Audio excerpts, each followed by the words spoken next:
देखो बहुत सारी गाड़ियां बंद हो गई, बहुत सारी गाड़ियां नहीं भी आई, लेकिन जिप्सी के लिए जो प्यार है आर्मी के दिल में वो अभी भी उतना ही है जितना पहले था। आर्मी ये चाहती है कि जिप्सी वापस आए और वो आराम से जिप्सी को फिर से अपना ले। तो इसके पीछे का क्या रीजन है, जिप्सी को क्यों आर्मी इतने पसंद करते हैं और जिप्सी ही क्यों, बात करेंगे उसके बारे में। स्टार्ट करते हैं सीधा वीडियो को। देखो इसके पीछे कुछ रीजंस हैं, लेकिन मैं जिप्सी के हिस्ट्री में नहीं जाऊंगा, सीधा स्टार्ट करते हैं कि गाड़ी इंडिया कब से आई। तो देखो गाड़ी इंडिया 1985 में आया, जब जो MG410 सबसे पहला मॉडल जो है इंडिया में लॉन्च होता है और मारुति जो है जिप्सी को इस नाम से लेके आती है। MG मतलब आपको पता ही है मारुति जिप्सी। 410 का मतलब है 4 मतलब है 4 सिलेंडर का, 10 का मतलब है 1.0 लीटर का इंजन था। तो उस समय जो है इतना था और गाड़ी जो है उस टाइम पे निकालती थी 45 हॉर्स पावर के आसपास। लेकिन जो जिप्सी है वो स्टार्टिंग से ही 4 व्हील ड्राइव में है, तो ये एक काफी बढ़िया बात हो जाती है। देखो सबसे पहला जो रीजन है जिसकी वजह से आर्मी इसको सबसे ज्यादा पसंद करती है वो है इसका लाइट वेट। अब लाइट वेट यानी कि देखो जितना गाड़ी जो है हल्का रहता है वो उसको कहीं भी ले जाना उतना ही इजी बन जाता है। तो जिप्सी का जो वेट था वो आज के डेट में जो हैचबैक थी उसके कंपैरिजन में उतना ही लगभग का हुआ करता था।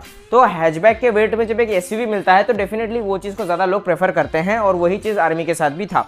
तो इसका एक सॉफ्ट टॉप मॉडल आता था, एक हार्ड टॉप मॉडल आता था। सॉफ्ट टॉप का जो वेट था वो काफी कम था, 985 किलो के आसपास उसका वेट बनता था और जो हार्ड टॉप का जो वेट था वो लगभग 1020 किलो तक का उसका जो है वेट बन जाता था। तो ये चीज जो है काफी ज्यादा हल्की बना देती थी इस गाड़ी को और इस गाड़ी को कहीं भी लेके जाया जा सकता था, चाहे वो किसी भी दलदल में हो या फिर कहीं पर भी पहाड़ों में हो, बर्फ में हो, इस गाड़ी को आराम से वही गाड़ी जो है चल जाती थी। दूसरा जो मेजर रीजन है गाइस वो है हाई पेलोड कैपेसिटी। अब जो गाड़ी था उसको GS 500 के कैटेगरी में रखा गया था। GS 500 का मतलब क्या है कि GS मतलब जनरल सर्विस और 500 का मतलब है 500 किलो तक का ये पेलोड कैरी कर सकता था। यानी कि जो जिप्सी है, जिप्सी अपने साथ जो है 500 किलो तक का वेट जो है कैरी कर सकता था। और आर्मी के कुछ जवान ये भी कहते थे कि जो जिप्सी है 500 किलो तक का तो लिखा रहता था, लेकिन उसमें 600 किलो तक का भी वेट जो है कैरी करने का कैपेबिलिटी था। यानी कि जिप्सी काफी ज्यादा वेट अपने साथ कैरी कर सकता था और ये रीजन बन जाता था कि ये गाड़ी कहीं भी जैसे दूर दराज की जगहों पे भी ये सामान लेके, ज्यादा वेट वाला सामान लेके आराम से पहुंच जाता था, क्योंकि इसको काफी ज्यादा कैपेबल उस केस में भी बना देता था। तीसरा जो मेजर रीजन है वो है गाइस इसका इंजन। तो देखो स्टार्टिंग से ही इसमें एक पेट्रोल इंजन जो है वो आने लगा था। तो पेट्रोल इंजन जो है वो कहीं ना कहीं डीजल से बेहतर है। डीजल कम टेम्परेचर के जगहों में जल्दी जम जाता है कंपेयर टू पेट्रोल। पेट्रोल में ऐसा कुछ सीन नहीं होता। पेट्रोल जो है उसको मेंटेन करना इजी है, उसके पार्ट्स भी इजीली मिलते हैं और उसका कॉस्ट भी कम रहता है कंपेयर टू डीजल इंजन। तो डीजल इंजन जो है हाँ उसमें टॉर्क वगैरह ज्यादा मिलता है, माइलेज ज्यादा मिलता है, लेकिन फिर भी उसको मेंटेन करना है उतना ही टफ हो जाता है और डीजल का उसको स्टार्ट करने में भी बहुत ज्यादा दिक्कत आती है, जो कि पेट्रोल इंजन के साथ ऐसा नहीं होता है। पेट्रोल इंजन जो है वो इजीली स्टार्ट हो जाता है, इजीली मेंटेन किया जा सकता है और इजीली जो है वो पावर डिलीवरी भी गाड़ी में करता है। तो यही चीज उसको बढ़िया बना देता था। इसके इंजन जो है वो पेट्रोल इंजन के साथ ही बढ़िया परफॉर्म करता था। चौथा जो मेजर रीजन है गाइस वो है इसका लेस प्राइस। यानी कि जो प्राइस था उसका, आपको पता होगा जिप्सी का जो प्राइस हुआ करता था उस टाइम पे जो है 6.5 से 7 लाख के बीच में हुआ करता था। आप नॉर्मल माइंड से सोचो ना, आपको जब एक कम प्राइस में बढ़िया धमाकेदार गाड़ी मिलेगा तो डेफिनेटली आप जाओगे उसमें ही। तो इस प्राइस रेंज में ये जो जिप्सी था ये सभी गाड़ियों से अलग इसका प्राइस था और सबसे कम प्राइस में मिलता था। तो इसीलिए इस गाड़ी को आर्मी के लिए सबसे ज्यादा चूज किया गया था। और जब इतने सारे चीजें इस गाड़ी में पैक्ड मिल रहा था और इतने कम प्राइस में, तो डेफिनेटली आर्मी के लिए बढ़िया ऑप्शन बन गया था जिप्सी। गाइस यही थे 4 मेजर रीजन जिसकी वजह से जो है आर्मी का पसंद जिप्सी आज भी है और पहले भी था। तो आपको कैसा लगता है जिप्सी कमेंट में जरूर बताएगा। वीडियो अच्छा लगे लाइक जरूर कीजिए। मिलता है अगले वीडियो में, तब तक के लिए बाय बाय।